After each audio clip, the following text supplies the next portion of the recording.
दिल से प्रभु हम आपकी आराधना करते हैं, क्योंकि जब भी हम बेचैन होते हैं प्रभु आपकी पवित्र आत्मा हमें थामती है। प्रभु यीशु, हर एक मुश्किलों में, हर एक दर्दों में प्रभु आपके जैसा शाफी कोई नहीं, जो हमें आत्मिक तसल्ली से भरते हो। प्रभु यीशु मसीह की आपने हमारा हाथ कभी भी न छोड़ने का वायदा किया। ये आपका वायदा है कि जगत के अंत तक मैं तुम्हारे संग बना रहूंगा। और इसीलिए प्रभु जब भी हम आपका नाम लेते हैं तो प्रभु आपकी सामर्थ को हम देखने पाते हैं कि आपके नाम से दुष्ट आत्माएं भी थरथराती है प्रभु। और प्रभु कोई मुश्किलें हमारा रास्ता रोकने नहीं पाती। जैसे आपने इस्राएलियों के लिए लाल समुद्र को दो भाग कर दिया, प्रभु आपने आपके पुकारने वालों के जीवन में भी ऐसे ही मुश्किलों को दो भागों में बांट दिया प्रभु, और आपके लोग उसके बीच में से निकल गए, क्योंकि हर एक बरकतें प्रभु हमने आप ही से प्राप्त की। हमने जो हमारे जीवन के अंदर महफूजगी का जो अनुभव किया, तो प्रभु हम आप में ही महफूज रहे हैं प्रभु। परंतु जब हम आपके संग रहते हैं, परंतु जब सांसारिक होते हैं, तो प्रभु हमने ऐसे अनुभवों को अपने जीवन में लिया है प्रभु कि जहां पर हमें सिर्फ निराशा ही दिखी है, परंतु आपके संग प्रभु, आपके करीब प्रभु यीशु प्रभु हमने आपकी सामर्थ को ही प्राप्त किया। धन्यवाद देते हैं। हम में से कईयों ने ऐसा अनुभव अपने जीवन में लिया है प्रभु, और आप परमेश्वर को धन्यवाद देना चाहते हो। यीशु मसीह धन्यवाद। और यदि आप अपने खुदा बाप को पुकारना चाहते हो, ये समय है। आप में से कोई भी एक यदि प्रार्थना करना चाहता है, चाहे जहां पर मैं खड़ा हूं यहाँ से, या वे जो अपने घरों से प्रार्थना करना चाहते हैं, अपने माइक को अनम्यूट कर सकते हो आप, और आप प्रार्थना कर सकते हो। Jesus, hallelujah Lord Jesus, hallelujah Lord, praise, hallelujah, hallelujah. हम बाकी के सब स्तुति करते रहेंगे। यीशु, हालेलुया, ये समय, हालेलुया, हालेलुया। आइए अपने आंखों को हम बंद करेंगे। धन्यवाद, तेरा शुक्रगुजार करते हैं प्रभु। परमेश्वर तेरा धन्यवाद कहते हैं प्रभु इस सुबह के समय के लिए। पिता परमेश्वर, जो आपने हमें प्रभु आज का दिन दिखाया है, आपके नाम को हम धन्यवाद देते हैं लॉर्ड। दया है पिता जो हम पे हुई है पिता परमेश्वर, नहीं देख पाएंगे, तेरी अनुग्रह की दया है जो आपने हमसे किया है पिता परमेश्वर राजा। हम धन्यवाद प्रभु तेरे उपकारों के लिए, तेरे बलिदानों के लिए, तेरे प्रेम के लिए, तेरे धीरे और संयम के लिए हम धन्यवाद देते हैं। हम धन्यवाद देते हैं तेरे हर एक वो कामों के लिए जो आपने हमारे जीवन में किया है पिता परमेश्वर राजा। ओ पिता परमेश्वर, आप अद्भुत परमेश्वर है प्रभु जी। ना आपकी से कोई था, ना कोई है, ना कोई आने वाला है पिता परमेश्वर राजा। आप ही राजाओं का राजा है, आप ही प्रभुओं का प्रभु है पिता परमेश्वर राजा। हम आप ही के सामने प्रभु जी अपने सारे मन तन धन प्रभु आपके चरणों में रखते हैं पिता परमेश्वर, करते हैं पिता परमेश्वर। आपसे प्रार्थना विनती प्रभु जी कि पिता परमेश्वर राजा इस समय प्रभु जी हर एक लोग पिता परमेश्वर जो इस मीटिंग के द्वारा जुड़े हैं पिता परमेश्वर राजा, इन्होंने भी पिता परमेश्वर आपकी स्तुति आराधना की है पिता परमेश्वर राजा। आप उन्हें प्रभु जी आपके भरपूर सामर्थ्य से प्रभु भर देना यीशु के नाम से पिता परमेश्वर राजा। प्रभु आप आशीष करना प्रभु, तेरे आत्मा के द्वारा उन्हें चलाना पिता परमेश्वर राजा। पिता परमेश्वर इस समय प्रभु बहुत से लोग पिता परमेश्वर अपनी जरूरतें, दुख, तकलीफ, परेशानी, हर एक मुश्किलों प्रभु हर एक लेके प्रभु आपके चरणों में आए होंगे पिता परमेश्वर राजा। उनकी हर एक दुख, तकलीफ, परेशानी, हर प्रकार की बीमारी पिता आपके नाम से प्रभु यीशु के नाम से निकल जाने दे पिता परमेश्वर राजा। हर एक लोग प्रभु एक शांति को प्रभु अपने जीवन में महसूस करे पिता परमेश्वर राजा। फिर जो शांति का प्रभु राजा है पिता परमेश्वर, आपने कहा है मैं अपनी शांति तुम्हें दिया जाता हूँ प्रभु जी। हाँ प्रभु, आपने हमारे जीवन में शांति दिया है पिता परमेश्वर राजा।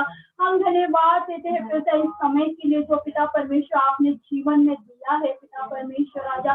प्रभु हर एक को पिता आपके मार्ग में चलाना पिता परमेश्वर, आप हर एक को पिता आपका मार्गदर्शन करना पिता परमेश्वर। इस संसार में रहते हुए प्रभु जी हम पिता परमेश्वर आज आपके मार्ग से भटक जाते हैं, लेकिन प्रभु आप ही मार्ग सत्य जीवन जो आप हमें आपके मार्ग में चलाते हैं प्रभु जी। हम कोई और दूसरा मार्ग ना ले परंतु तेरे ही मार्ग में चले पिता परमेश्वर। जब तक तेरा आना ना हो प्रभु जी हम ना भटके पिता इस संसार में पिता परमेश्वर राजा। तेरे अनुसार चले पिता परमेश्वर राजा प्रभु कि तेरा दया हमारे अंदर हमेशा हो पिता परमेश्वर, ताकि हम कभी ना भटके प्रभु जी।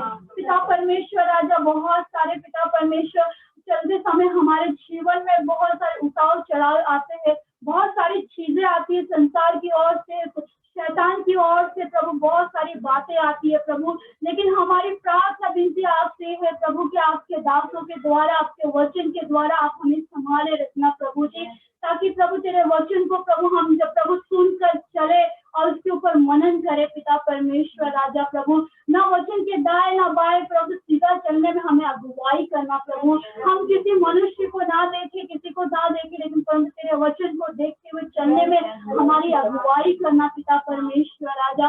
हम धन्यवाद देते इस समय के लिए जो आपने जीवन में दिया है प्रभु।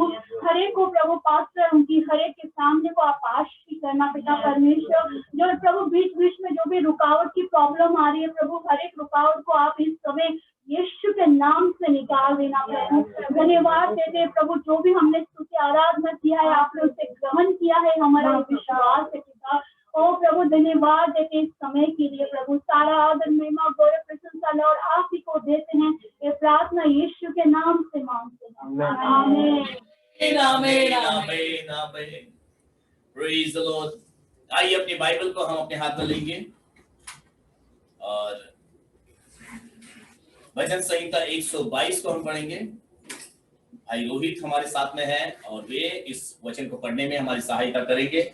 जैसे जैसे वे वचन पढ़ेंगे उनके साथ साथ वचन दर वचन हम अपने वचनों में आगे बढ़ेंगे और उसके बाद इस भजन संहिता पर जो रोशनी भी वही डालेंगे। सो आइए ब्रदर रोहित। Hallelujah hallelujah. तो आइए हम भजन संहिता पढ़ेंगे, भजन संहिता 122। तो जब लोगों ने मुझसे कहा आओ हम यहोवा के भवन को चले, तब मैं आनंदित हुआ। हे यरूशलेम तेरे फाटकों के भीतर हम खड़े हो गए हैं। हे यरूशलेम तो ऐसे नगर के समान बना है जिसके घर एक दूसरे से मिले हुए हैं। वह यहाँ के गोत्र के लोग यहोवा के नाम का धन्यवाद करने को जाते हैं। ये इज़राइल के लिए साक्षी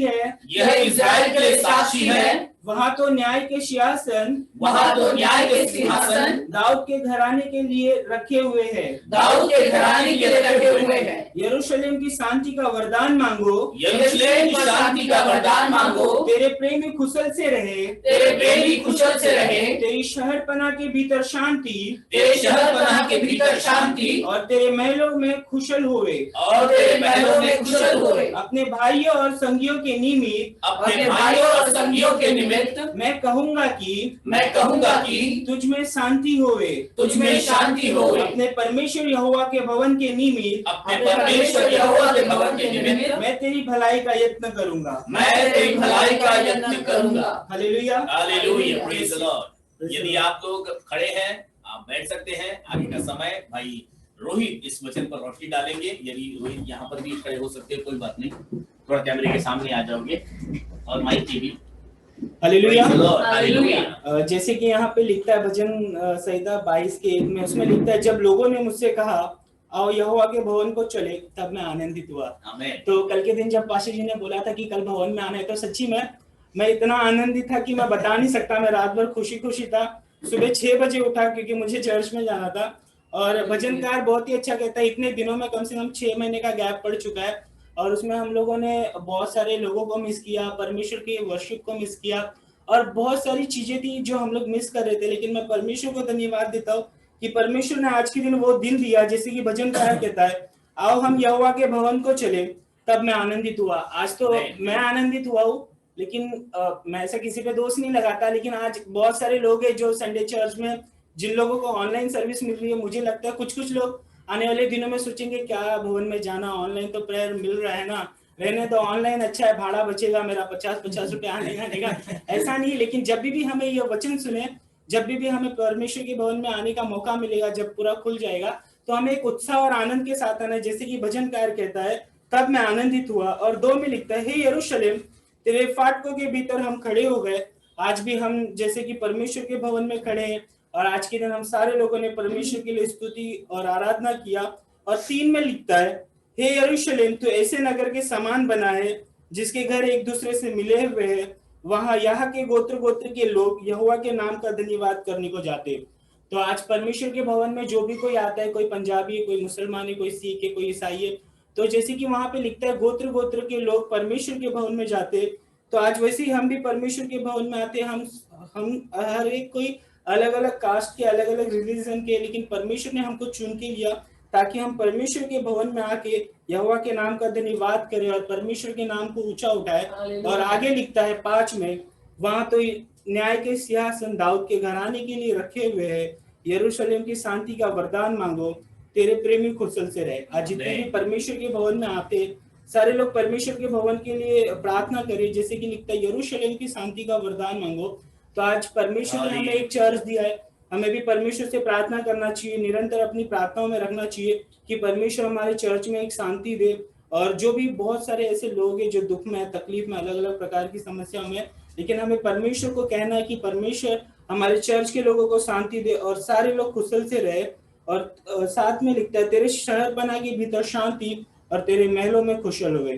तो आज जितने भी मसीह भाई बहन चर्च में आते हैं, सारे लोगों के लिए हमें प्रार्थना करना है।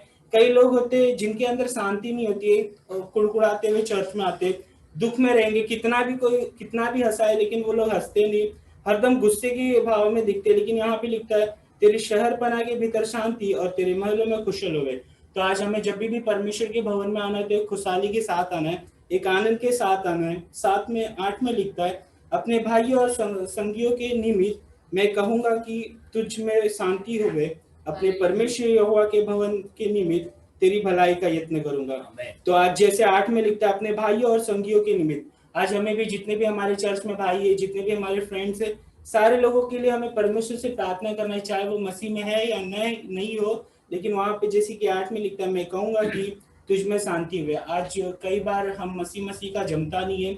मैंने बहुत बार देखा हूँ कि अगर कभी मसीह भाई बहनों का झगड़ा हो जाएगा तो प्रेज़ लॉर्ड, जो उसका प्रेमी है उससे एकदम खुशी खुशी हाथ मिलाएंगे, गले मिलेंगे, और जो दुश्मन है थोड़ा सा हाथ देंगे, प्रेज़ लॉर्ड बाय। तो हमें ऐसा नहीं करना है, लेकिन हमें पूरी अच्छी रीति से परमेश्वर के भवन में जाना है, चाहे कोई भी हमारा दुश्मन भी क्यों ना हो, लेकिन उसे एक अच्छी रीति से हमें प्रेज़ लॉर्ड करना है, मेल मिलाप रखना है और हर एक लोगों के लिए प्रार्थना करना है। हालेलुया। तो आगे का समय पाशी को देता हूँ। Praise the Lord, hallelujah. तो मैं आपको बता देना चाहता हूँ कि मैं कल मैंने भाई रोहित को बताया कि भजन संहिता 122 पढ़ना है, और क्योंकि वो इस पे रोशनी डालने वाले थे, बोलने वाले थे इसके ऊपर, इसलिए मैंने 122 खोलकर भी नहीं देखा। और मैं सुबह उठ के सोच रहा था कि याद कर रहा था मैं कि ये वचन कहाँ पर लिखा है, कि जैसे हम गीत गाते हैं, मैं तो प्रभु के घर को चला, मैं तो प्रभु के घर को चला, मेरा मन आनंदित हुआ। ऐसे अच्छे बोल मेरे जहन में उठ रहे थे कि ये गीत अच्छा है, और आज का दिन कुछ ऐसा ही है कि मैं प्रभु के घर को जा रहा हूँ। ऐसे तो जहां पर हम प्रभु को याद करेंगे, प्रभु परमेश्वर हमारा यीशु मसीह हमारे संगी है, चाहे हम घरों में इस समय में बैठे हुए हैं, चाहे आज हम आराधनालय में आए हो। तो मैं आपको बताना चाहता हूँ, तो ये मेरे लिए एक आज अद्भुत ही हुआ। समझ लो क्या अद्भुत है कि एक तो मैंने भजन संहिता 122 खोलकर, और सुबह मैं बहुत जोर लगा रहा हूँ दिमाग को, ये वचन है कहाँ पर, मुझे याद क्यों नहीं आ रहा कि भजन संहिता में है, बट एग्जैक्टली कहाँ पर है और मुझे याद नहीं आता। मैं बहुत जोर दे के यहाँ तक आया हूँ। जैसे ही मैंने भजन संहिता 122 यहाँ पर बोला कि चलो भाई वही पढ़ने वाले, पहली लाइन मैंने पढ़ा तो बोला देखो यही वचन आज पढ़ा जाने वाला था, इसी वचन पर आज बात होने वाली थी, और मैं सुबह से इस वचन के बारे में सोच भी रहा था। सच में ये बड़े आनंद की बात है कि आज हम प्रभु के भवन में तो जरूर है, but I want to inform you all of you, आप सबों को मैं ये बताना चाहता हूँ ऑफिशियली अभी हमने चर्च के अंदर आराधना नहीं शुरू की है, क्योंकि हम घर से कर रहे थे और घर में भी हम 5 लोग इकट्ठा हो रहे थे। तो हमने सोचा जब घर में भी 5 लोग इकट्ठा होने हैं तो क्यों ना चर्च में हम इकट्ठा हुआ जाए। अभी तक तो हमारे महाराष्ट्र सरकार ने हमें परमिशन दिया नहीं है और इसीलिए हम ऑफिशियली किसी को भी नहीं बता रहे हैं कि हम चर्च में यहाँ पर इकट्ठा हो रहे हैं। लेकिन ये क्योंकि कुछ धाराएं हैं जिसके अनुरूप हम 10 लोग, मिनिमम 10 लोग किसी स्थान पे इकट्ठा हो सकते, तो उस तहत हम लोग यहाँ पर इकट्ठा हो रहे हैं। सो आप में से कोई बुरा नहीं मानना कि अरे पास्टर ने हमको बताया नहीं, चर्च को चालू कर दिया, हमको भी बुला सकते थे, हम भी आ सकते थे। और फिर तो हमने सोचा कि सबको नहीं बुलाएंगे, परंतु फिलहाल तो मैं और मेरा परिवार यहाँ पर इकट्ठा होंगे। परिवार में भी मम्मी को हमने नहीं लाया है, सिर्फ मेरी पत्नी और मेरे बच्चे और भाई रोहित को हमने बुलाया क्योंकि बजाने वाले के लिए यहाँ पर चाहिए, साथ में गाने वालों के लिए वियाना और जेनिफर को हमने बुलाया। तो एक टीम ऐसे बना दी कि चलो एटलीस्ट यहाँ से आराधना की जा सके। बाकी जैसे हम लोग लाइव कर रहे थे वैसा ही लाइव चलता रहेगा, बल्कि इसकी क्वालिटी को, इसकी जो भी इसका जो क्लियरिटी है, इसको और भी आगे को बढ़ाने की पूरी कोशिश की जाएगी। क्योंकि भवन के अंदर वाईफाई था नहीं, लगवा दिया, अब यहाँ से हम लोग लाइव कर सकते हैं। सो आपकी प्रार्थना रहे अपने भवन के लिए कि भवन का कार्य इस तरह से आगे बढ़ता रहे और इस भवन से जो भी प्रचार किया जाता है या इस भवन के द्वारा जो गीत आराधना की जा रही है, ये कईयों के लिए आशीष का कारण बने और कई लोग इससे उन्नति को प्राप्त करें। सो आगे आगे को हम देखेंगे, इस पर योजना बनाएंगे। आपकी प्रार्थनाएं, हम सबों की प्रार्थनाएं हमें मौका देगी कि हम भवन में इकट्ठे हो सके। हमारी योजनाएं काफी है कि आगे आगे चलकर एक एक परिवारों को बुलाया जाएगा, लेकिन फिलहाल थोड़े रविवार जो है, जैसे हम अभी 5-6 लोग इकट्ठा हुए, ऐसा ही हम इकट्ठा होंगे। और जहां से आप लोग जैसे आज तक आराधना में शामिल हो रहे थे वैसे ही हम लोग आराधना में शामिल होंगे। आज के भजन संहिता को तो आपने समझ ही लिया होगा कि किस खूबसूरती के साथ में भजनकार ने यहाँ पर परमेश्वर के भवन में जाने के आनंद को जो है मेरे और आपके साथ में साझा किया है। परंतु भजनकार इस बात से, उस समय की बात क्या थी कि परमेश्वर ने अपनी उपस्थिति उस भवन के अंदर दर्शाई थी और इसीलिए हर किसी को उस भवन की ओर जाने की एक बड़ी आशा होती थी। आनंद के साथ उस समय के लोग परमेश्वर के आराधनालय में जाते थे। लेकिन आज प्रभु यीशु मसीह ने कहा, प्रभु यीशु मसीह का यह वायदा है कि जहां कहीं भी, it's not mandatory but wherever you are, अगर 2 या 3 एक मन से विश्वास के साथ यीशु मसीह के नाम से यदि आप लोग एकत्रित होते हो तो प्रभु यीशु मसीह आपके संग है। Hallelujah, hallelujah, hallelujah. सो आइए, समय है, जैसे भजनकार ने अपनी गवाही को मेरे और आपके साथ में साझा किया। भजनकार ने अपना आनंद बताया कि मैं कितना आनंदित हूं कि मैं प्रभु के घर को जाता हूं। और सिर्फ भजनकार ही नहीं, बाइबल के अंदर कई लोगों का गवाही यही है कि वे परमेश्वर की उपस्थिति से कितना आनंदित थे। सो ये समय है अपनी गवाही देने का, है ना? सो जल्दी से संडे स्कूल बच्चे अपनी गवाही देंगे और उसके बाद बड़े लोग अपनी गवाही देंगे। Praise the Lord. आमीन, प्रेज द लॉर्ड। हालेलुया। मैं यीशु मसीह को धन्यवाद देना चाहता हूँ, ने मेरे को अभी तक संभाले रखा और अपना दूतों का पहरे मेरे चारों ओर बनाए रखा और मेरी सारी एक्सीडेंट, सारी बीमारी से बचाए रखा। इसके लिए उनके महिमा के लिए एक वचन बोलना चाहूंगा। Psalms 121 verse 1, I lift up my eyes unto the hill, from whence come my help. Amen. Hallelujah, praise the Lord. मैं यीशु मसीह को धन्यवाद देती हूँ कि हर एक दिन, हर एक हफ्ते हमें संभाले रखा और जो भी एग्जाम्स चल रहे थे हमारे, वो एग्जाम्स में हमारे साथ रहे। इसके लिए मैं यीशु मसीह को धन्यवाद देती हूँ। आमीन।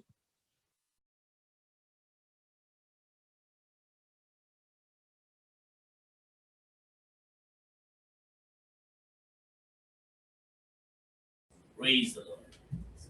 तो क्योंकि आज हमारे संडे स्कूल के जो एल्डर स्टूडेंट्स थे वो लोग जब यहाँ पर है, सीनियर स्टूडेंट्स, तो आज वो लोग यहीं से गवाही देंगे अपना।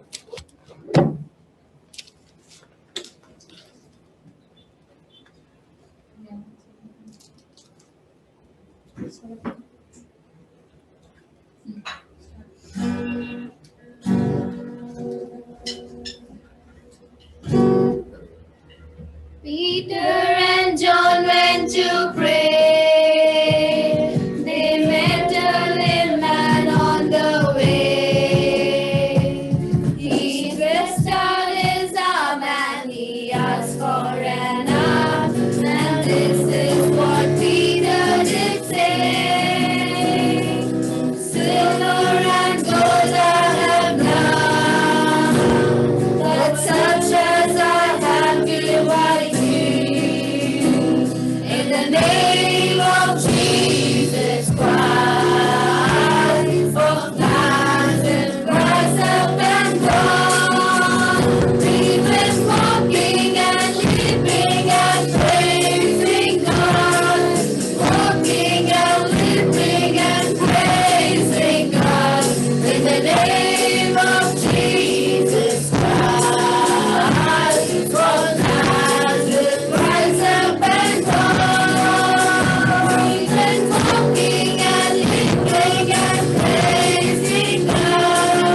यीशु मसीह का धन्यवाद कि इस दिन तक हमें संभाले रखा और हर एक चीज़ में हमारे साथ रहे और एक और संडे हमें चर्च में आने में सहायता की और बहुत ही आनंदित है हम लोग की चर्च से बहुत दिनों बाद आराधना कर पाए। इसके लिए एक वचन बोलूंगी, Psalms 133,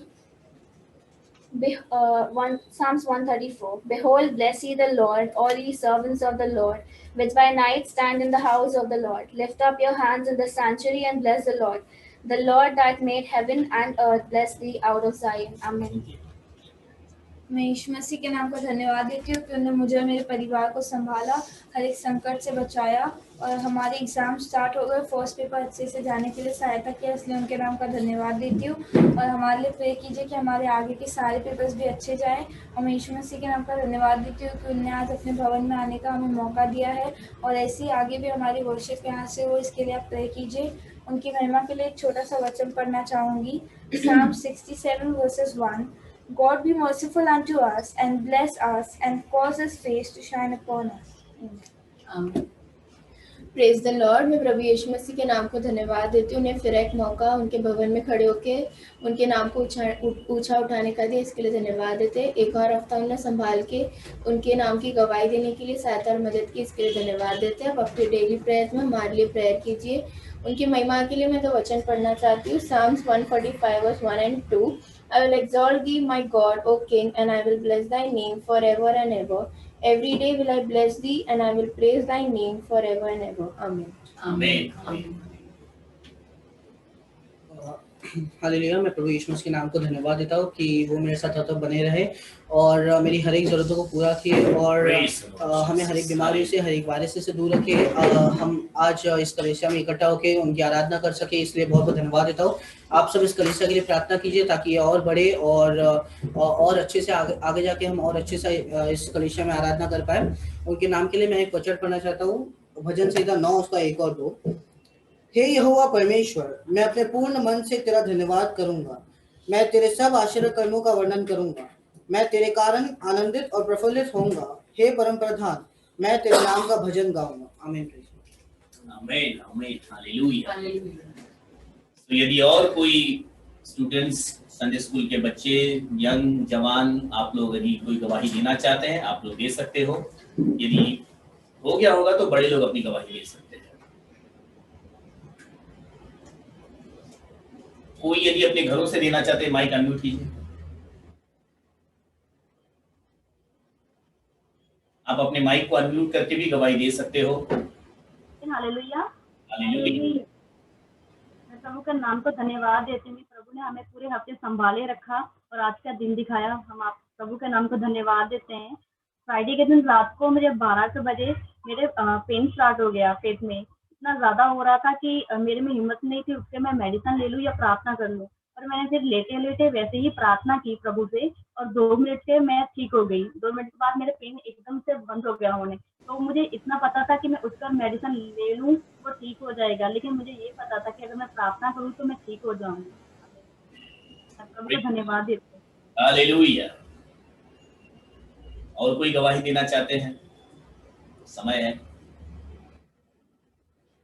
करता हूँ मैं तेरी चिंता, तू क्यों चिंता करता है?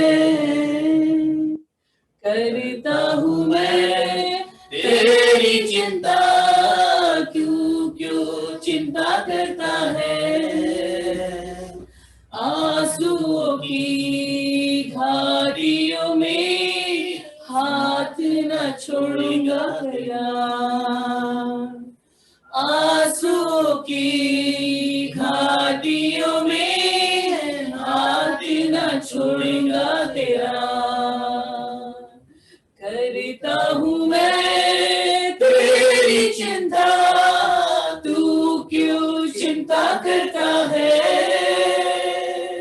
करता हूँ मैं तेरी चिंता, तू क्यों चिंता करता है?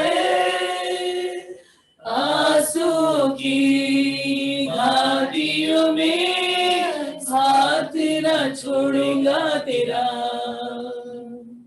आंसुओं की घाटियों में मैं प्रभु यीशु मसीह के नाम को धन्यवाद देती हूँ कि प्रभु यीशु मसीह ने पिछले हफ्ता भर और साल के हर एक दिन इतने उत्तम रीति से चलाया। तकलीफ, संकट और बीमारी भी आई, बट प्रभु यीशु मसीह ने अपने पवित्र नाम से चंगाई दी और हर दिन हर क्षण संभाले रखा और उनके भवन में हमेशा गवाही का मौका दिया। इसके लिए मैं प्रभु यीशु मसीह के नाम को धन्यवाद देती हूँ। अलग अलग तरह के चैलेंजेस लाइफ में आते रहते हैं, संकट आते रहते हैं, पर प्रभु यीशु मसीह जो अपना सामर्थ्य का बल मुझे देते हैं कि मैं खड़ी उठकर उस नाम के साथ, प्रभु यीशु मसीह के नाम के साथ खड़ी होकर आगे बढ़ती जाऊं। इसके लिए मैं प्रभु यीशु मसीह के नाम को धन्यवाद देती हूँ। मेरी दूसरी गवाही ये है, ये मेरे बारे में नहीं है, बट मैं सिस्टर कल्पना के बारे में गवाही देना चाहती हूँ, जो हमारी कलीसिया की सदस्य है।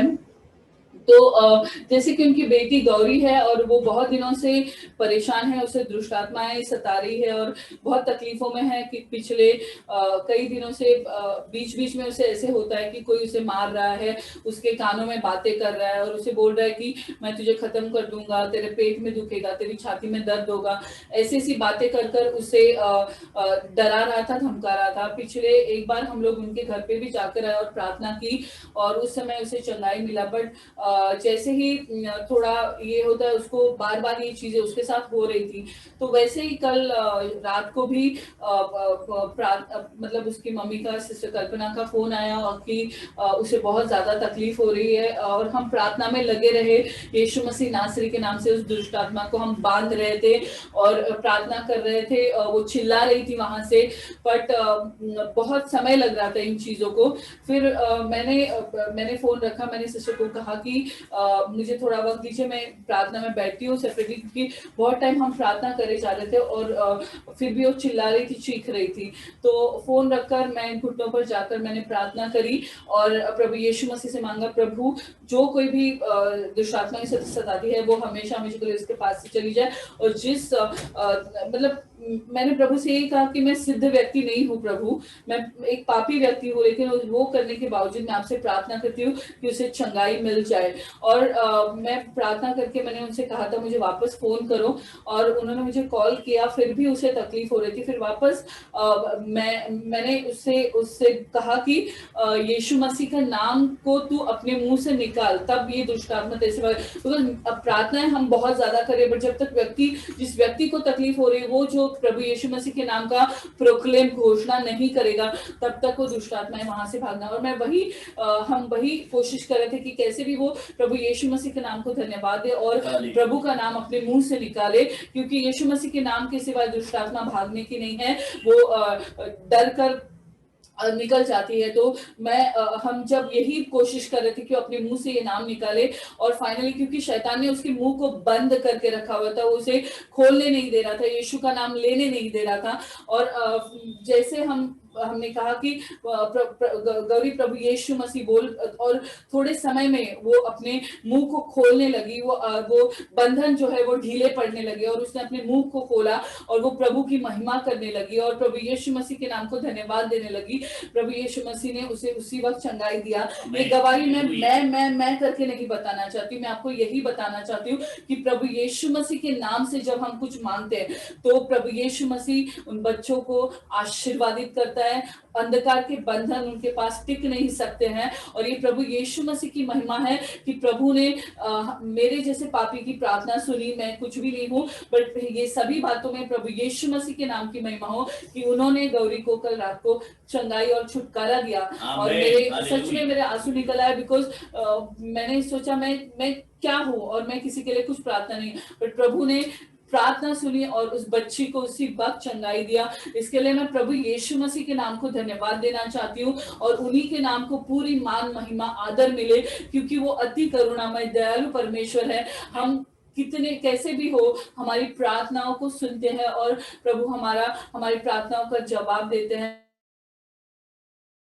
कर सकते हैं उठना बैठना चलना फिरना उन्हीं के हाथों में समर्पित कर जब हम हमारे जीवन को देते हैं, वो अद्भुत कार्य करने वाला परमेश्वर है और हमें इस संसार में चलाकर आगे तक लेके जाने वाले प्रभु यीशु मसीह है। तो उनके नाम पर भरोसा और विश्वास रखकर अपने जीवन के हर एक कदम को हम उठाए जिससे प्रभु की महिमा हो। ये मेरी छोटी सी आमीन। Praise the Lord, hallelujah.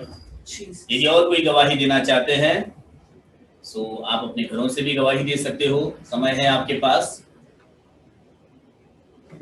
Hallelujah, hallelujah. मैं परमेश्वर को धन्यवाद देता हूँ। 1 तारीख की गवाही, मैं पेपर देने को मेरे दोस्त के घर पे जा रहा था, ऑनलाइन एग्जाम चल रहे।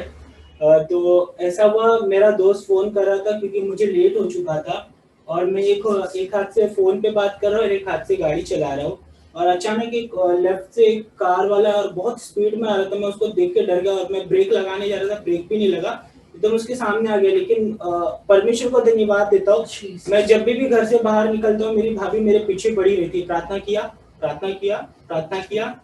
तब तो आदत सी हो गई है, भाभी की सुनने से अच्छा मैं पहले जाऊंगा, प्रार्थना करूंगा, फिर घर से निकलता हूँ। तो परमेश्वर का धन्यवाद देता हूँ कि परमेश्वर प्रार्थना सुनने वाला परमेश्वर है और परमेश्वर हरदम हमें बचाता है, इसके लिए मैं परमेश्वर का धन्यवाद देता हूँ। उस दिन मेरा एक्सीडेंट हो जाता था लेकिन परमेश्वर ने बचाया, परमेश्वर महान है। और आज सुबह की भी एक गवाही है। आज सुबह जब मैं उठा तब देखा तो बारिश बहुत हो रहा था और मैंने परमेश्वर को बोला, परमेश्वर आप तो हर एक चीज जानने वाले परमेश्वर हो, प्रार्थना को सुनने वाले परमेश्वर हो। मैंने परमेश्वर से प्रार्थना की, मेरे को अभी तुरंत तो बारिश नहीं बंद करो ना, लेकिन 10 मिनट के अंदर परमेश्वर आपके बारिश को बंद कर देना क्योंकि मुझे भीग कर तो नहीं जाना है। और मैं विश्वास के साथ प्रार्थना किया, मैं आराम से अपना कपड़ा इस्त्री कर रहा हूँ, जैसे ही बाहर निकला देखा पूरा बारिश बंद हो चुका था। मैंने परमेश्वर को धन्यवाद दिया क्योंकि परमेश्वर हमारा प्रार्थना को सुनता है। इसके लिए मैं एक वचन पढ़ना चाहूंगा, मत्ती 7:7, मांगो तो तुम्हें दिया जाएगा, ढूंढो तो तुम पाओगे, खटखटाओ तो तुम्हारे लिए खोला जाएगा। आमीन। Praise the Lord, praise the Lord Jesus. आमीन, हालेलुया।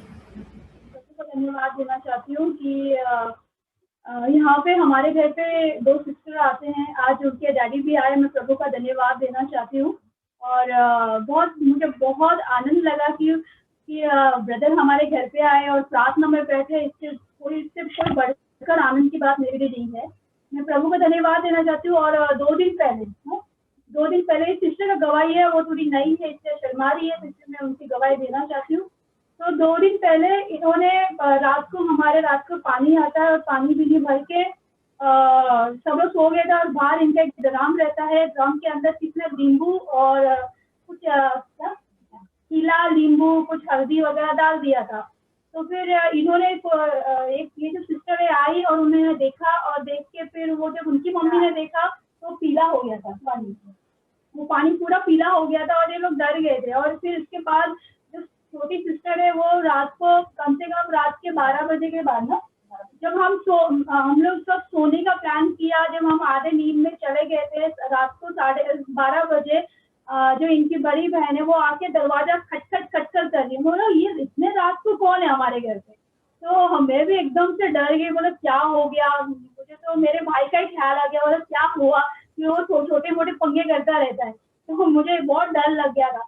तो फिर मैं एकदम से फिर ये सिस्टर आई, बोली कि मेरी बहन रोती जा रही उसका स्टॉप नहीं हो रहा है। तो बोला ऐसा किया हुआ। फिर हम दोनों हस्बैंड वाइफ उनके घर पे गए और हमने देखा कि वो रो रही है, कंटिन्यूसली रो रही है, स्टॉप नहीं हो रही है। मेरे को लगता है या दुष्ट आत्मा ने उसको डरा दिया था या कुछ ऐसे कुछ देख के डर गई थी, ऐसा हुआ होगा। तो हमने कंटिन्यूसली जब प्रार्थना की, थोड़ा देर प्रार्थना करने के बाद भी स्टॉप नहीं हो रही थी। लेकिन जब मैंने अन्य भाषा में स्टार्ट किया प्रार्थना करने का परमेश्वर से, जब मैंने अन्य भाषा में प्रार्थना स्टार्ट किया, और परमेश्वर का वचन भी कहता है कि जहाँ पे मेरे नाम से 2 या 3 वहाँ पे परमेश्वर की उपस्थिति होती है। हम तो कुछ भी नहीं है, लेकिन परमेश्वर की उपस्थिति के द्वारा वहाँ पे सिस्टर को उस चीज से छुटकारा मिला। और जब मैंने अन्य भाषा में प्रार्थना की, प्रभु ने उस अन्य भाषा की प्रार्थना को सुना और वहाँ पे वो ठीक हो गया। थोड़ी देर के बाद बोलते हैं मेरे को भूख लगी, मुझे खाना खाना है।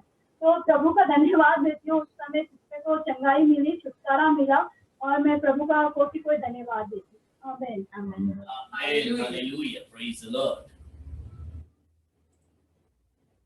यस, यदि और कोई गवाही देना चाहते हैं,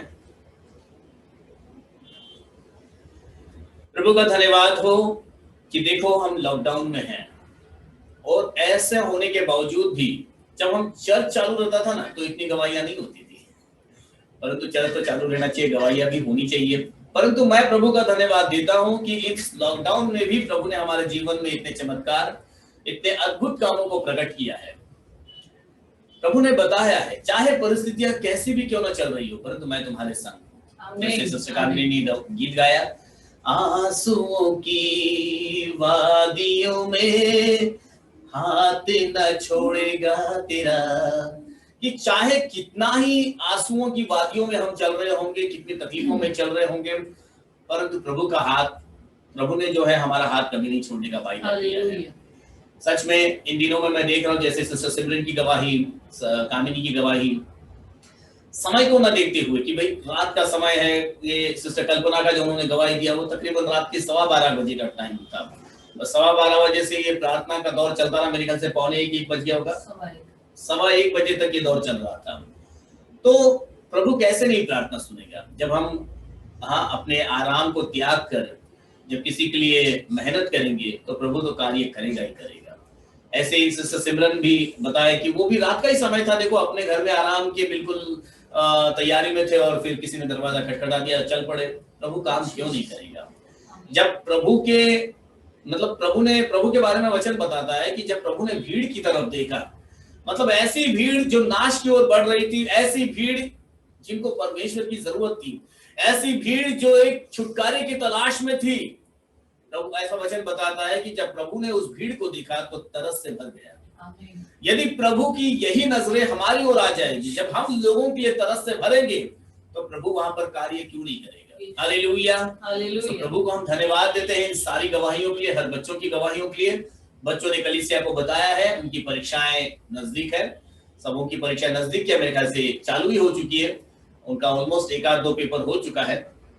तो कलीसिया इन सभी लोगों के लिए प्रार्थना करें और सारी गवाहियों के द्वारा प्रभु यीशु मसीह आप सबों को आशीषित करे। आइए समय है, इस समय हम अपने स्थानों में यदि खड़े होना चाहते हैं खड़े हो सकते हैं, यदि बैठकर करना चाहते हैं आपकी मर्जी है, परंतु हम खड़े होकर यदि प्रभु के सन्निधान में अपने समर्पण को लेकर आएंगे तो ये समय है दान दशमांश और अपने समर्पण के द्वारा हम प्रभु की महिमा करेंगे। आइए एक गीत गाएंगे, इस गीत के चलते हम अपने दान दशमांश को प्रभु के समीप में समर्पित करेंगे।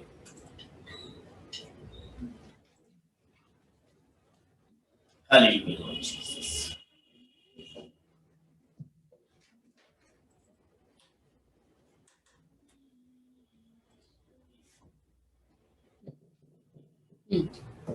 तो मेरा शरण स्थान तू ही मेरा गढ़ है, संकट में मेरा दोस्त है। हालेलुया।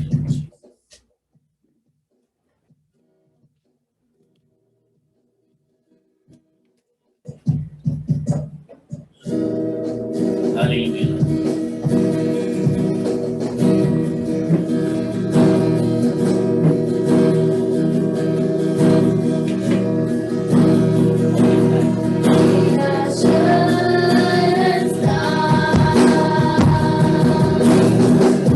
मेरा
Amen. Hallelujah, Lord Jesus. Jesus, thank you, Lord. आइए इस दान अर्पण की Hallelujah. प्रार्थना करें। Hallelujah, Jesus. Praise the Lord Jesus. Hallelujah. Jesus. Hallelujah, Lord Jesus. Praise the Lord Jesus. फिर एक बार प्रभु आपके भवन में खड़े होकर प्रभु इस दान दशमांश को हम आपके चरणों में अर्पित करते हैं।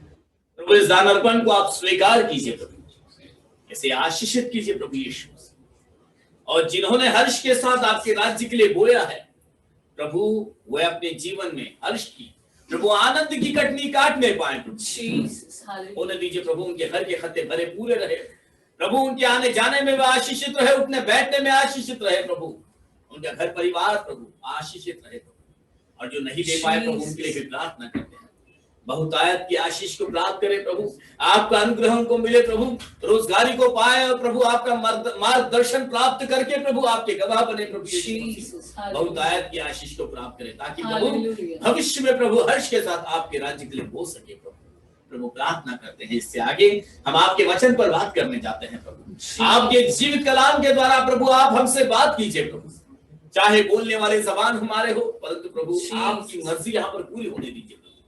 जो आप अपने लोगों से कहना चाहते हो प्रभु, आप अपने लोगों से बात कीजिए। प्रार्थना हमारे उद्धार करता प्रभु यीशु मसीह नासरी के नाम से मांगते हैं, आमीन। हम सब बैठ सकते हैं। यदि आप लोग खड़े हो तो आप लोग बैठ जाइए, यदि बैठे हो तो फिर ठीक है। तो सुबह से मैं सोच रहा था किस विषय पर मैं बोलूं, और विषय है, जैसे बच्चों ने कहा, परीक्षा। उनकी परीक्षाएं चल रही है, परीक्षाएं सबों के जीवन में चल रही होती है, परंतु हिंदी में परीक्षा का मतलब परीक्षा ही होता है। इंग्लिश में परीक्षा को दो शब्द है, एक टेम्पटेशन बोलते हैं और एक एग्जाम बोलते हैं। लेकिन टेम्पटेशन हो या एग्जाम हो, सही निर्णय मायने रखते हैं। अगर टेम्पटेशन में या हमारे परीक्षाओं में हमने सही नहीं किया तो फेल हो जाते हैं, है कि नहीं? चाहे वो टेम्पटेशन हो, मैं सभी जवानों के लिए भी खासकर बोलूंगा, और सभी जो मसीही मार्ग में चलते हैं, क्योंकि हम सबों के जीवन में, हमारे जीवन के क्षेत्र के अंदर हम टेम्पटेशन यानी कि परीक्षा में पढ़ते जरूर है। सो आइए, बाइबल हमें परीक्षाओं के बारे में क्या बताती है। मैं कौन से परीक्षा की बात कर रहा हूं? आपके स्कूल के परीक्षा की नहीं बात कर रहा। स्कूल की परीक्षा के लिए तो आपको अच्छी पढ़ाई करोगे तो अच्छे से लिखोगे तो पास भी हो जाओगे, अच्छा मार्क मिलेगा। लेकिन जीवन की जो परीक्षा होती है, जिसको हम टेम्पटेशन कह सकते हैं, जिसको हम और क्या बोलेंगे इंग्लिश में, परंतु टेम्पटेशन भी सही है, परीक्षा, जहां पर बार बार बाइबल में नाना प्रकार के जगह पर हम, मतलब बाइबल में कई जगह पर हम नाना प्रकार के लोगों को देखते हुए अलग अलग रीतियों में परीक्षाओं में पढ़े। क्या मैं और आप परीक्षा में नहीं पढ़ते? क्या सभी पढ़ते हैं, परंतु बाइबल के लोगों ने क्या निर्णय लिया और उनको परिणाम क्या मिला, हम क्या निर्णय लेते हैं और हमें क्या परिणाम मिलता है, ये सब कुछ तय है, हमारे सही निर्णय पर तय है, अगर हम कैसा निर्णय लेते हैं। आइए एक वचन के साथ में शुरू करेंगे हम लोग, जल्दी से हम निकालेंगे याकूब की पुस्तक पहला अध्याय, उसका 13 वचन पढ़ेंगे। याकूब पहला अध्याय का 13 वचन। जब किसी की परीक्षा हो तो वह यह न कहे कि मेरी परीक्षा परमेश्वर की ओर से होती है, आमीन। क्योंकि न तो बुरी बातों से परमेश्वर की परीक्षा हो सकती है, और न वह किसी की परीक्षा आप करता है, और न वह किसी की परीक्षा आप, मतलब खुद परमेश्वर कभी किसी की परीक्षा नहीं करते हैं। हम कहते हैं कि ये परीक्षा का समय है, शायद परमेश्वर हमें परख रहा होगा।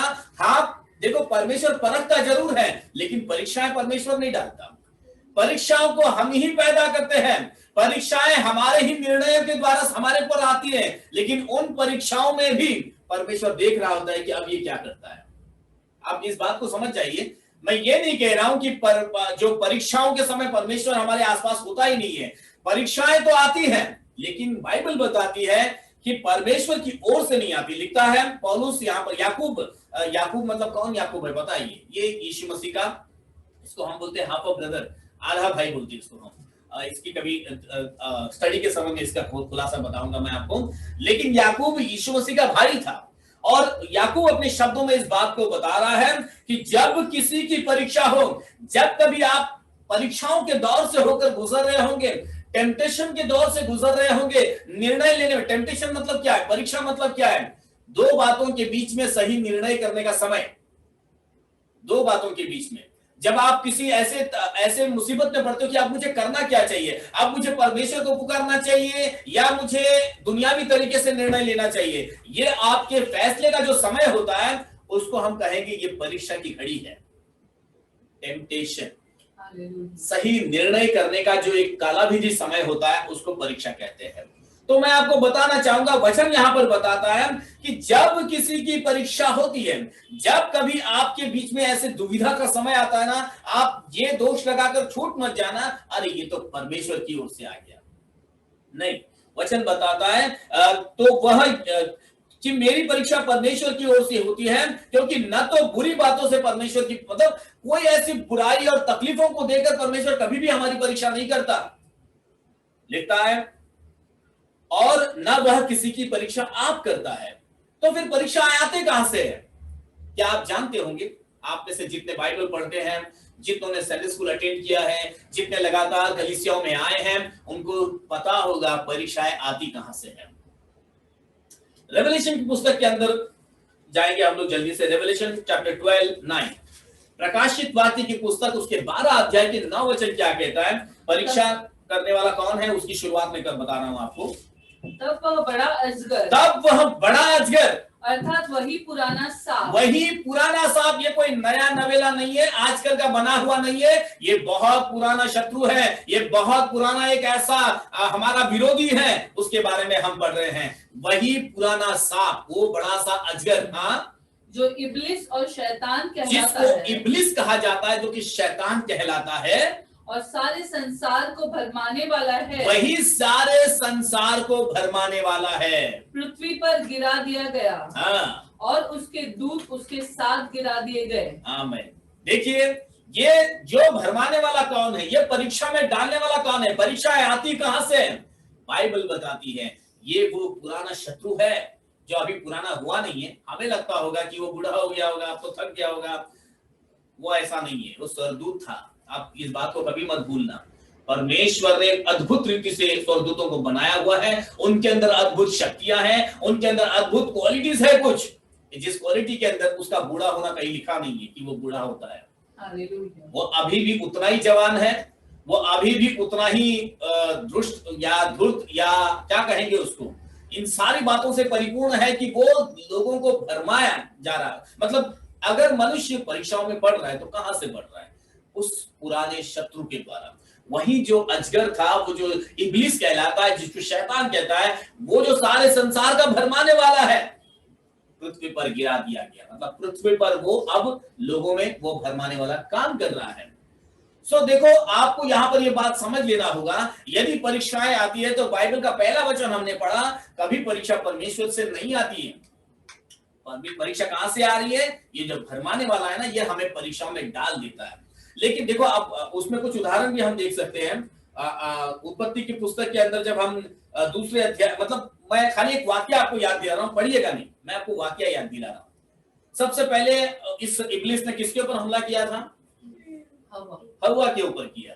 और हव्वा और आदम के बीच में जो वार्तालाप हुआ, क्या क्या वहां पर सब नजारा हुआ, आप सब जानते हो। किस तरह से वो हव्वा को भरमाया कि अरे क्या सच में परमेश्वर ने, मैंने आपको बीते दिनों में इसके बारे में बताया भी था कि धोखा मत खाना, क्योंकि धोखा तो शैतान की ओर से आता है। और धोखा देने के साधन भी मैंने आपको बताए थे कि वो परमेश्वर के वचनों को ही ट्विस्ट करके आपको बता देगा, अपनी ही बातें आपको सुनाने लग जाएगा। यहाँ पर हव्वा और आदम के साथ में शैतान ने एक छल का काम किया, और इन दोनों के द्वारा, और उस छल का जो काम चल रहा था ना, वो एक टाइमिंग में, वो एक ऐसा समय जो परीक्षा का समय था, जहां पर हव्वा और आदम को निर्णय लेना था सही और गलत के बीच में, है ना। मतलब हम ऐसा नहीं बोल सकते, कई बार लोग बोलते हैं अरे ये तो हव्वा की ही गलती है, हव्वा ने जो है वो सांप की सुनी और फल लिया और आदम को खिलाया, आदम की क्या गलती थी? क्या आप लोगों को दिखता है आदम की कुछ गलती यहाँ पर? यस, आदम की भी गलती थी वहां पर। यदि हव्वा ने फल खाया तो उसके बाद आदम वहां पर, उस समय वो आदम वहां था नहीं, और अगर आदम होता तो आदम का कुछ वार्तालाप उस अजगर के साथ होना चाहिए था, पर ऐसा कुछ हुआ नहीं। वहां पर सिर्फ हव्वा और शैतान के बीच में बात हो रही थी, और जब शैतान ने हव्वा को कन्विंस कर दिया इस फल को खाने के लिए, तो हव्वा ने खाया, और उसके बाद लिखा फिर हव्वा ने वो फल आदम को भी खिलाया। यहाँ पर आदम की भी परीक्षा हुई। यदि हव्वा ने जब आदम को फल खिलाया तो आदम मना कर सकता था, आदम कह सकता था तूने तो किया, अब मैं नहीं करूंगा। नहीं तो ऐसा नहीं हो कि क्योंकि पत्नी ने किया तो पति को करना ही है कि नहीं। वहां पर आदम थोड़ा सा फिसल ही गया, मैं कहूंगा डर गया कि क्या पता क्या हुआ उसको, परंतु वो मना कर सकता था, उसने मना किया नहीं। और यहाँ पर हम देख सकते हैं आदम और हवा एक परीक्षा के दौर से होकर गुजरे, परंतु इस परीक्षा में सही निर्णय न लेने का जो परिणाम मिला वो था वे गुनाहों में पड़ गए, उनके ऊपर दंड आ गया। और कई बातें हमने आगे वहां पर देखी। और वाकया अगर वहां पर हम देखेंगे अय्यूब के ऊपर हमने देखा दूसरी परीक्षा। पहला तो हमने देखा आदम और हवा के साथ, उसके बाद सीधा शैतान का एनकाउंटर कहां पर हमको दिखता है? अय्यूब के पुस्तक के अंदर दिखता है। जब अय्यूब के पुस्तक में पहले अध्याय में हम जाएंगे, मैं वचन पढ़वा नहीं रहा हूं, आप आदम और हवा की कहानी कहां पर लिखी है सबको मालूम है। उत्पत्ति के दूसरे अध्याय तीसरे अध्याय में आप लोग इन सारी बातों को पढ़ सकते हो।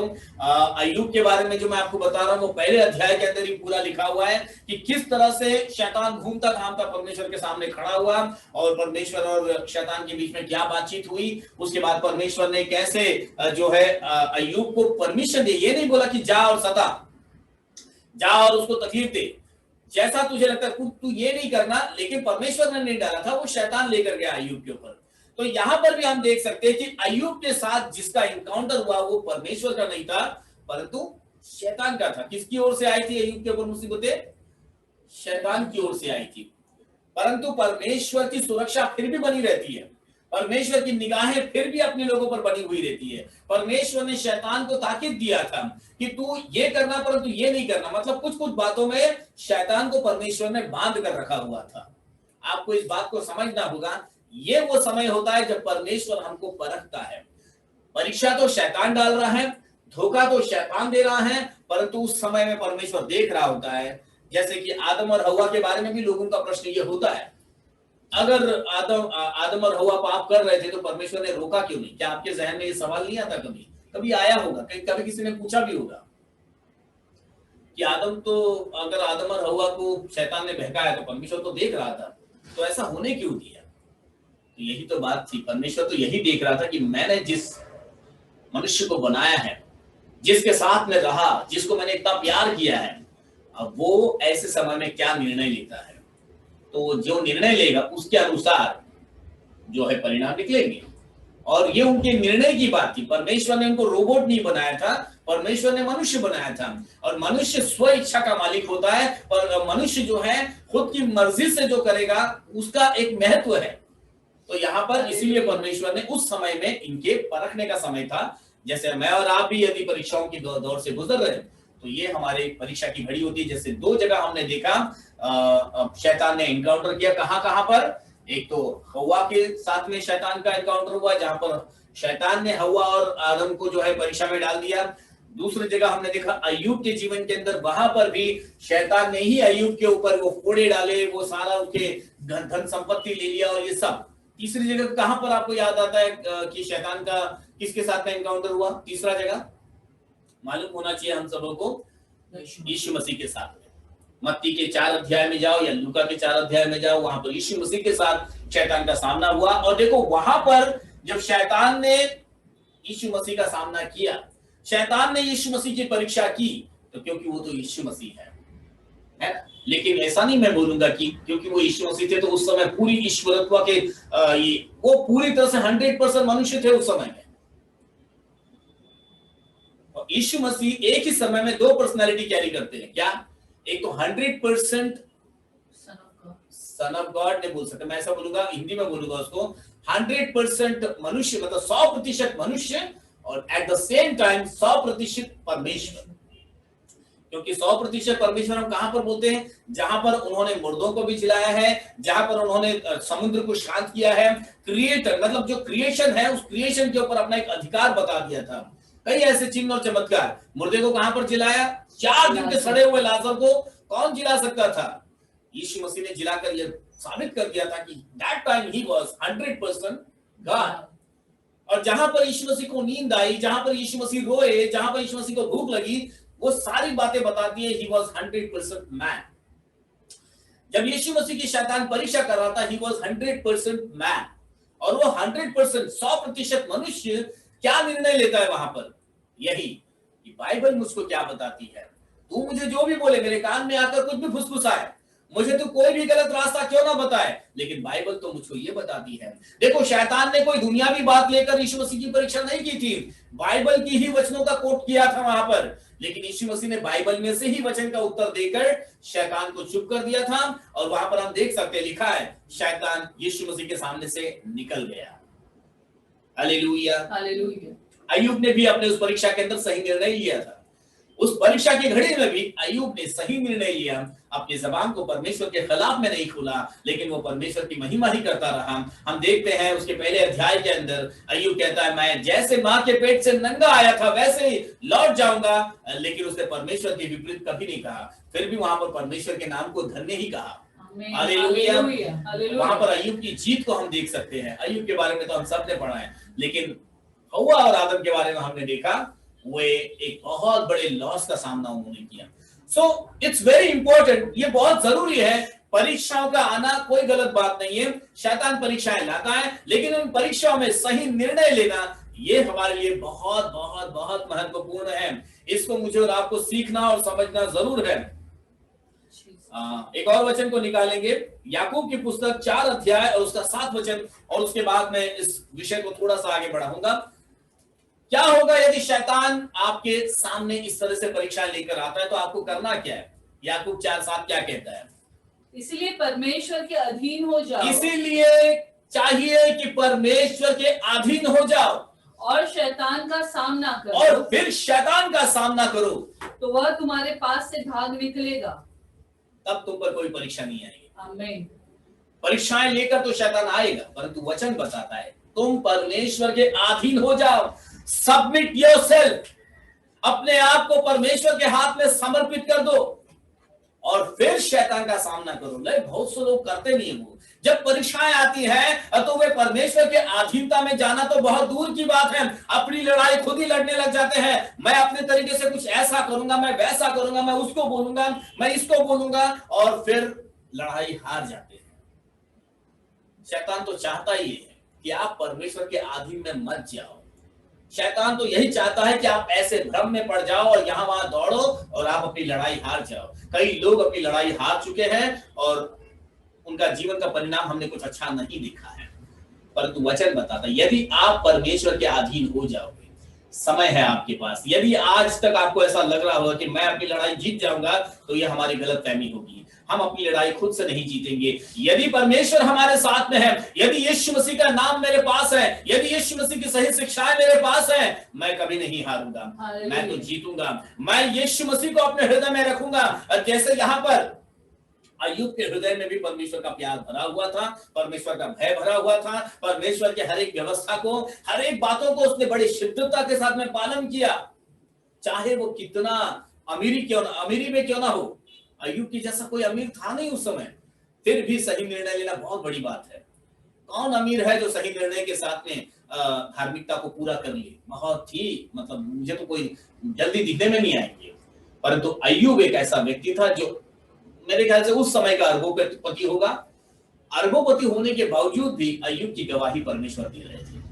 अय्यूब पर परमेश्वर की दृष्टि थी। समझ जाइए अय्यूब ने कैसा समर्पण परमेश्वर के साथ में रखा होगा, कैसे परमेश्वर को अपने दिल में रखा होगा, कैसे वो समर्पित था परमेश्वर के सामने।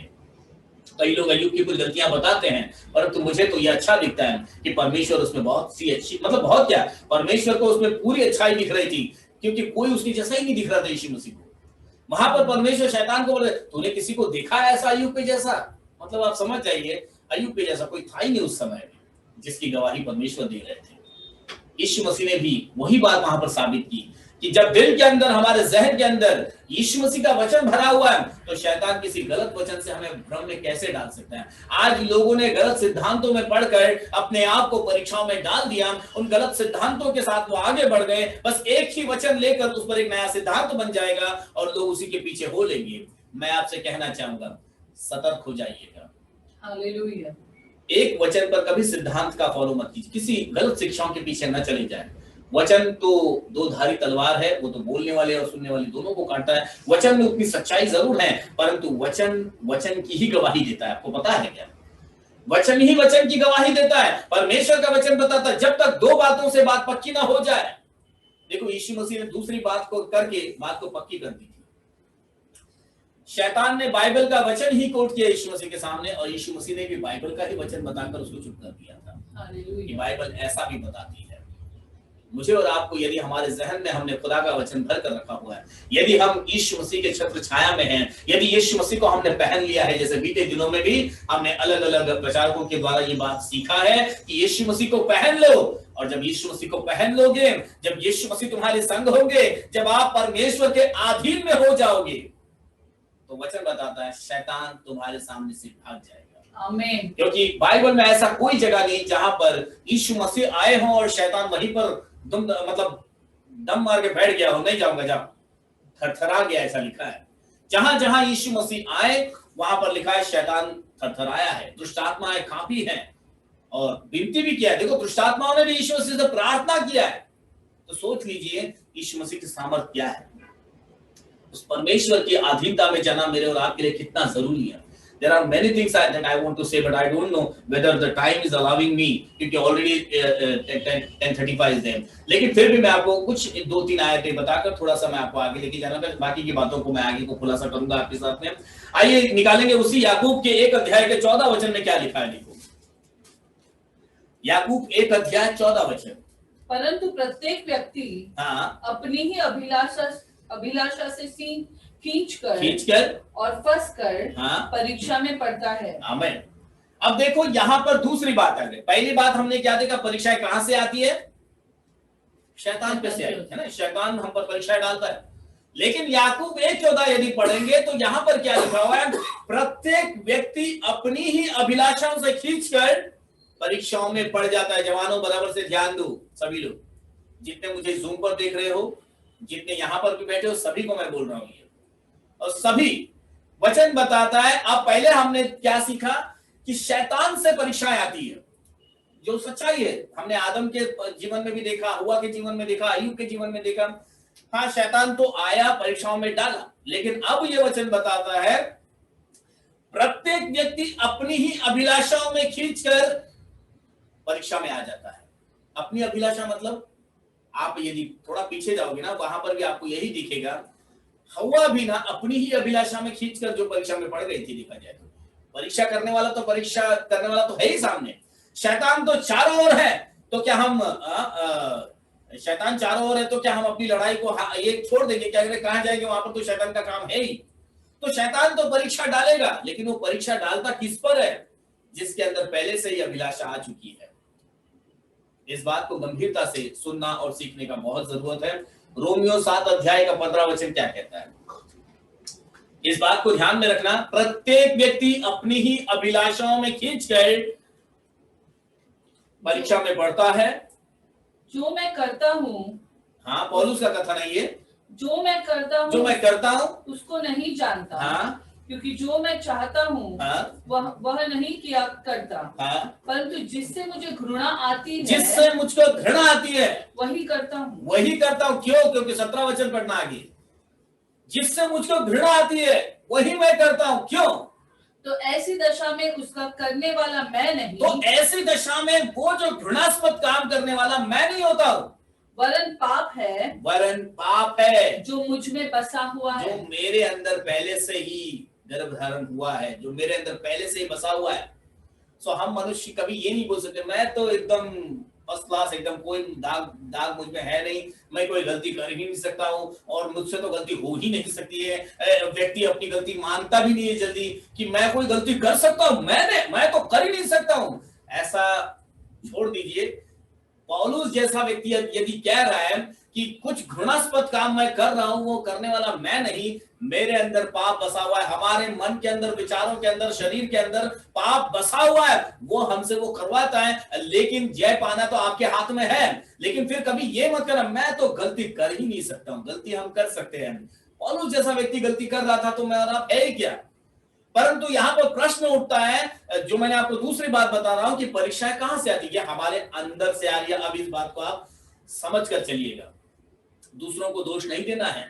कई बार हम यही मौका देखते रहते, मैं कब दूसरों को दोष दे जाऊं, परंतु we should not blame others because something, मतलब कुछ गलती तो हमारे अंदर है, इसे हम कभी नहीं ढूंढते हैं। इस बात को यदि हम सीख जाएंगे ना, अपनी गलती को हम देखेंगे, हमारे अंदर कुछ है, मेरे मन में कुछ है, मेरे हृदय के अंदर कुछ है, मेरे निगाहों में कुछ है, मैं दूसरों को क्यों बोलता रहूं? पहले दूसरों को मैं सुधारने से पहले अपने आप को क्यों ना सुधारूं मैं? क्योंकि ये मेरे अंदर से ही आ रहा है। अब मैं यहाँ पर बात को थोड़ा सा स्विफ्ट कर रहा हूँ, थोड़ा शिफ्ट कर रहा हूँ। जब मैं शैतान को दोष दे रहा था तो शैतान को दे रहा था, क्योंकि शैतान तो दोष देने ही वाला है, शैतान तो परीक्षा में डालने ही वाला है। लेकिन अब मुझे अपने आप को परखना होगा, क्या मैं भी परीक्षा में पढ़ने वाला हूं? इन परीक्षाओं में अगर मैं पढ़ रहा हूं तो शैतान ने मुझको ही क्यों चुना परीक्षा में डालने के लिए? क्योंकि मुझ में भी कुछ कमी है। वी हैव टू फाइंड, हमें ढूंढना होगा हमारे अंदर की कमियों को, हमें परखना होगा अपने आप को।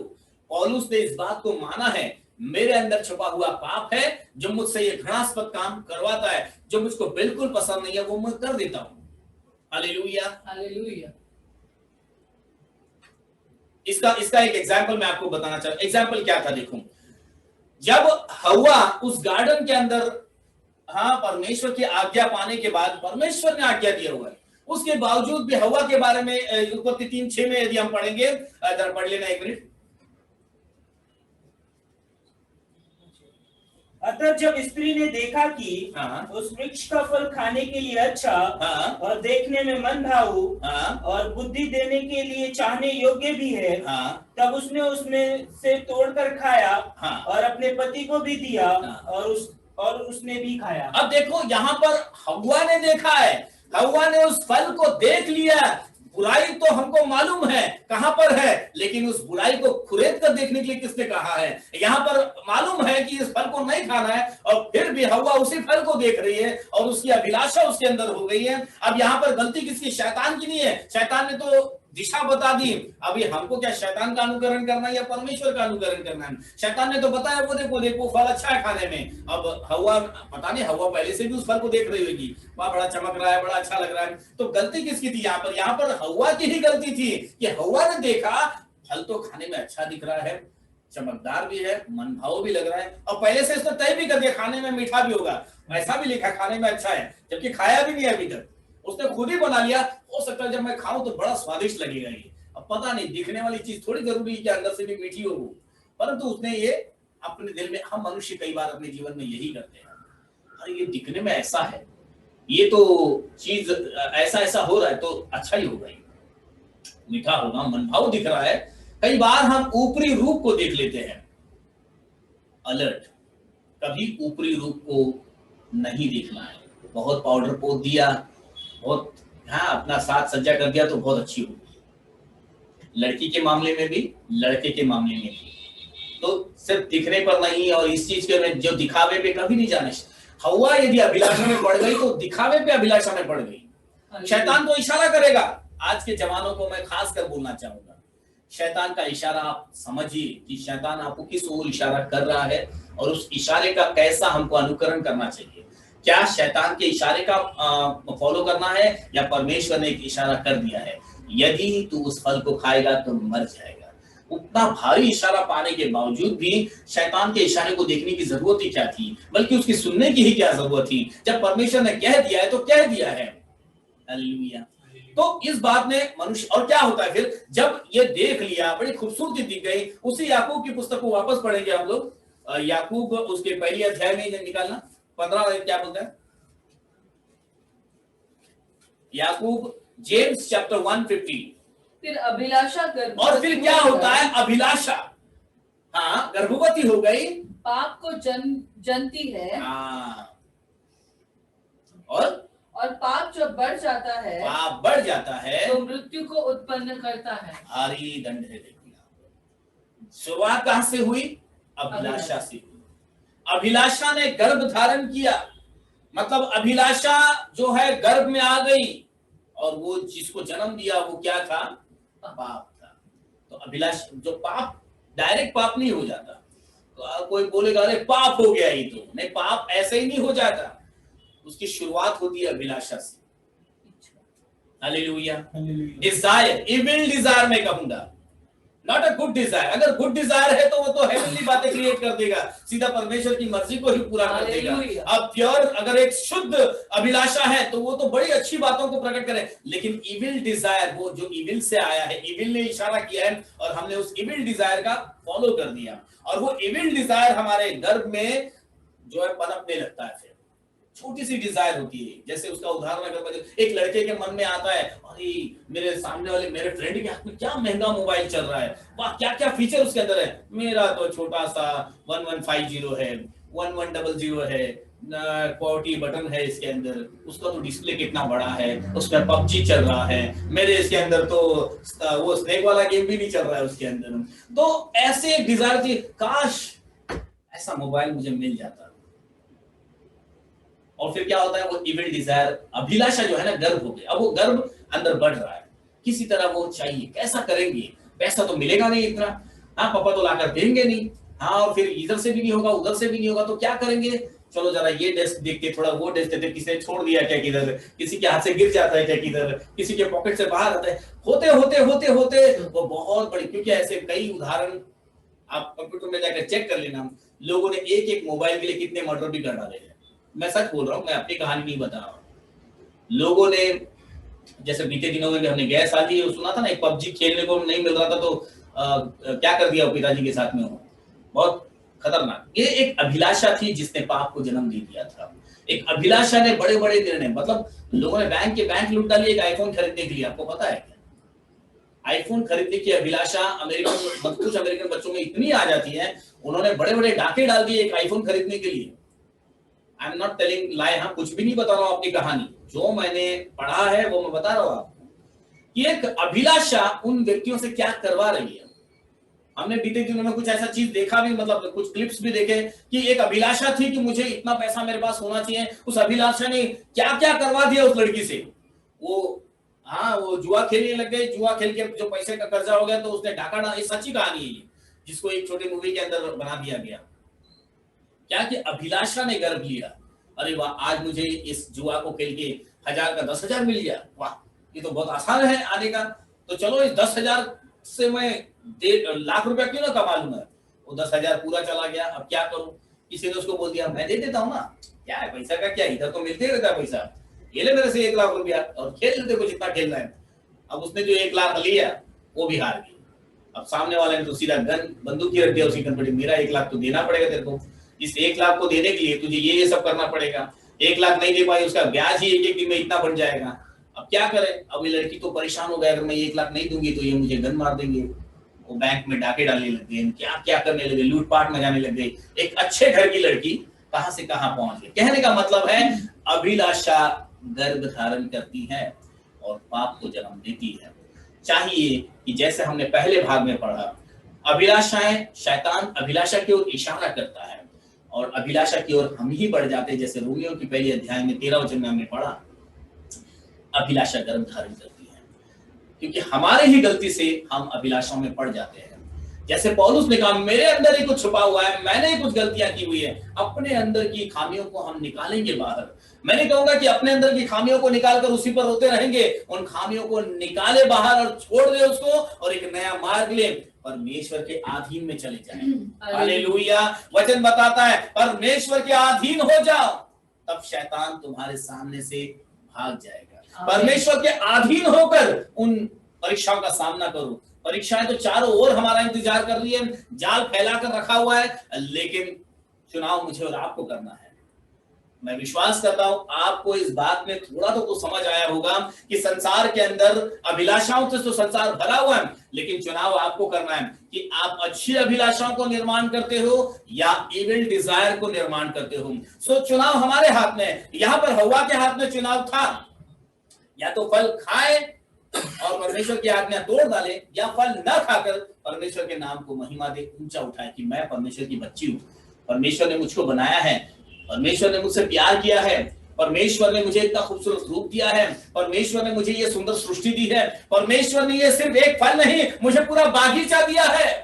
परंतु हम अपने लाइफ में ये भूल जाते हैं, पूरा बागीचा नहीं देखते, परंतु वो एक चीज देखते हैं जो परमेश्वर जो शैतान ने दिखा दिया है। हालेलुया। हम वो नहीं देखते को परमेश्वर ने हव्वा और आदम को पूरा बागीचा दिया था, जो खाना है खाओ, यहाँ पर है ना, हर पेड़ के फल खा सकते हो, कुछ का सिर्फ ये एक नहीं खाना है। लेकिन हव्वा ने ये सब नहीं देखा जो बहुत सारा था, ये एक देखा जो शैतान ने बता दिया था। मेरे और जीवन में कई बार यहीं पर हम फंस जाते हैं कि परमेश्वर ने हम कितना दिया है वो नहीं देखते हम, परंतु वो छोटी सी बात जो शैतान दिखाता ना, उसी की अभिलाषा हमारे अंदर आ जाती है। जिसको मना किया है ना वही करने जाते हैं। तो आज अपने आप में एक फैसला करेंगे कि नहीं, परमेश्वर ने मुझे बहुत दिया है, पूरा आदम का बगीचा दिया है, तो मैं छोटे से पाप कराने वाले फल को मैं क्यों देखूं? जब परमेश्वर ने मुझे मना किया है ये बुराई मत कर, जब परमेश्वर ने मुझे मना किया है तो मैं शैतान तो परीक्षा डालेगा। हम क्या करेंगे? शैतान को भगाने का अधिकार भी हमारे हाथ में है। यदि हम परमेश्वर के अधीन होकर उसका सामना करेंगे। उसका सामना कैसे करेंगे? क्या हमको कोई तलवार नहीं चलानी है? योर राइट डिसीजंस विल, मतलब आपके जो सही डिसीजंस होंगे ना वो शैतान को हरा देंगे। ये आपकी सबसे बड़ी लड़ाई है। आप सोचोगे अरे पास्टर आप तो बोलते हो शैतान का सामना कर, कैसे करे, कौन सा तोप लेकर आए, कौन सी तलवार चलाएंगे, कौन सा क्या हथियार हम चलाएं? आपको कोई हथियार चलाने की जरूरत नहीं है। आपके पास एक ही हथियार है, विश्वास की ढाल है आपके पास वचन की तलवार है। आपको बाइबल के अंदर सारे हथियार दिए गए हैं। आपको उन हथियारों को अपने ऊपर लेना है और उन हथियारों के साथ आप जब शैतान से लड़ोगे वो आपके सामने से भाग जाएगा। प्रभु यीशु मसीह आपको इन सारे वचनों के द्वारा आशीषित करें। मैं विश्वास करता हूं कि आप इस वचनों को फिर से मनन करना। इसकी कुछ आगे और भी बातें हैं, मैं आगे मुझे जब शाम के समय की आराधना होगी, समय मिलेगा, मैं इससे भी आगे की बातें बताऊंगा। और भी धोखा न खाओ का विषय बाकी है, उसे भी हम धीरे धीरे पूरा करेंगे। प्रभु यीशु मसीह आप सबों को आशीषित करें। आइए हम खड़े हो जाएंगे और एक अंतिम प्रार्थना करने के द्वारा आज की सभा को यहाँ पर हम समाप्त करेंगे। सिस्टर कामिनी हमारे साथ में है, वो प्रार्थना में हमारी अगुवाई करेंगे, फिर हमारे से आज की आराधना में को समाप्त करेंगे। हालेलुया। अपनी आंखों को हम बंद करेंगे। Hallelujah, hallelujah, hallelujah, hallelujah, hallelujah Lord Jesus my God. धन्यवाद, धन्यवाद, धन्यवाद प्रभु यीशु मसीह। इस सुबह के सुंदर समय में लॉर्ड यीशु मसीह आपने अपने भवन में लेकर आए प्रभु यीशु मसीह, एक प्रार्थना आराधना करने का प्रभु यीशु मसीह सुंदर सा अवसर दिया लॉर्ड, इसके लिए हम आपको धन्यवाद देते प्रभु यीशु मसीह। प्रभु यीशु मसीह आपके सुंदर वचनों के साथ आपने हमारी अगुवाई करी प्रभु, इसके लिए हम आपको धन्यवाद देते प्रभु। आप राजाओं के राजा और प्रभु के प्रभु यीशु मसीह, प्रभु आप ही शुरू और आप ही अंत हो यीशु मसीह, आप ही अल्फा और आप ही ओमेगा हो लॉर्ड। आप अति करुणामय परमेश्वर प्रभु यीशु मसीह। प्रभु यीशु मसीह इस दिन तक भी प्रभु आपने हम हर एक को प्रभु चला कर लेकर आए, हमारे हर एक जरूरतों को अपने स्वर्गीय भंडार से पूरा किया प्रभु। प्रभु यीशु मसीह हमें हर तरीके की सुरक्षा दी प्रभु यीशु मसीह, अपने स्वर्गीय दूतों का पहरा हमारे संग रखा लॉर्ड और हमें सुरक्षित रखा लॉर्ड, इसके लिए आपको धन्यवाद देते प्रभु यीशु मसीह। प्रभु यीशु मसीह जैसे कि वचन हमें बताता है लॉर्ड कि हम अभिलाषाओं में ना पड़कर प्रभु यीशु मसीह आपके मार्गों पर बने रहे प्रभु यीशु मसीह। प्रभु यीशु मसीह हम आप ही के संग रहना चाहते हैं लॉर्ड, और प्रभु यीशु मसीह शैतान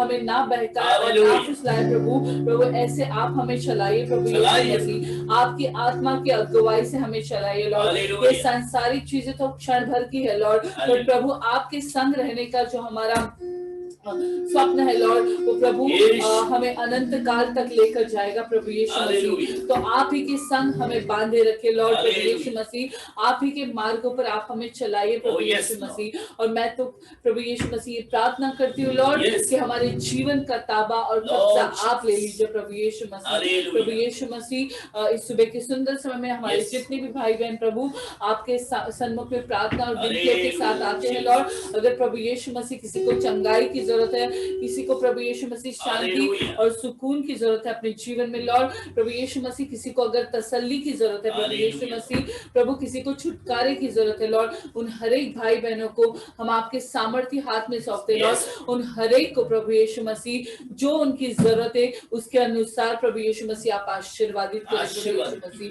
प्रभु, होने दीजिए आपकी महिमा आपके बच्चों के जीवन में हमेशा हमेशा होने दीजिए लॉर्ड। प्रभु हम हर एक को प्रभु आपके स्वर्गीय राज्य के लिए एक सुंदर और अच्छा पात्र आप बनाइए लॉर्ड प्रभु यीशु मसीह। प्रभु यीशु मसीह हम स्वर्गीय राज्य को प्रभु यीशु मसीह बनाने के लिए प्रभु आप हमारी मदद और सहायता करें प्रभु यीशु मसीह। प्रभु आपके सुसमाचार के लिए प्रभु आप हमें तैयार करें प्रभु यीशु मसीह, हमें प्रभु वो प्यार आप उंडेलिए प्रभु जो हम अपने भाई और बहनों में बांट सके प्रभु यीशु मसीह, और हर एक की तकलीफ हमारी तकलीफ समझकर उन्हें तसल्ली दे सके प्रभु यीशु मसीह, उनके लिए प्रार्थना कर सके प्रभु यीशु मसीह, और प्रभु हर एक बातों में प्रभु यीशु मसीह आप हमारी अगुवाई करें प्रभु। जितने भी सारे सारे लोग हमारे साथ आज जुड़े हैं प्रभु यीशु मसीह, और जो जुड़ नहीं पाए प्रभु, उन हर एक को आप आशीर्वादित करें लॉर्ड, उनके जीवन का कब्जा आप लीजिए, उन हर एक की जरूरतों को अपने सर के भंडार से आप पूरा कीजिए। आने वाले हर एक दिनों में आप हमारी अगुवाई करिए। ये सभी प्रार्थनाएं मैं प्रभु यीशु मसीह नासरी के नाम से मांगती हूँ, सुना और कबूल कीजिए। आमीन आमीन आमीन। स्वर्गीय मर्त्य पाताल के खुदावन प्रभु यीशु मसीह का अनुग्रह और उसकी दया, प्रभु यीशु मसीह की आशीषें और शांति हम सबों के संग प्रभु यीशु मसीह के दूसरे आगमन तक बनी रहे। आमीन आमीन आमीन आमीन आमीन। हालेलुया। बाबू को जड़ से उखाड़ दिया, मुझे घेर लिया मैं गीत से, अब मैं जी उठा नई शक्ति से, पीछे नहीं मुड़ूंगा, हार नहीं मानूंगा, लड़ता रहूंगा।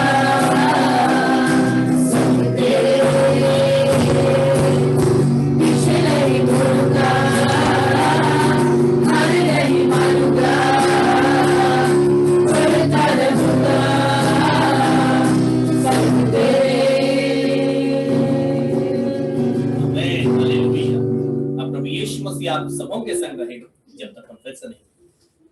आमीन आमीन। So praise the Lord everyone.